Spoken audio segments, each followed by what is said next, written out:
రాజు చూడండి ఏం చేస్తాడు, దేవుని నమ్మని రాజు ఆహాబు కొడుకు యెరోబాము ఏం చేస్తుండో కోని పట్ట కనపడద్దు ప్రజలందరికీ. ఏంటి రాజు దేవుని నమ్మనోడు ప్రార్థన చేస్తుండేంటి, దేవుని నమ్మనోడు ఈ విశ్వాసం ఏంటి, దేవుని నమ్మనోడు ఉపవాసం ఏంటి. లోకం చూడండి ఒక్కోసారి బాధ కలిగిన వాడు పరుగెత్తుకొని సేవకుడి దగ్గరకు వస్తారు, పరిగెత్తుకొని మందిరానికి వస్తారు. దరిద్రత ఏంటో క్రైస్తవులే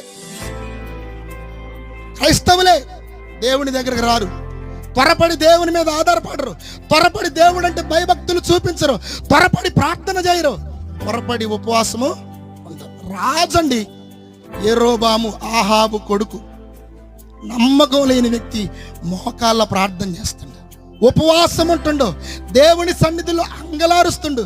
ప్రభువా ఈ కరువు, ఈ కాటకము, ఈ కష్టము, ఈ శత్రువు, ఈ క్షామము, ఈ ఆహారము లేని ఈ కొరత, నరమాంస భక్షత్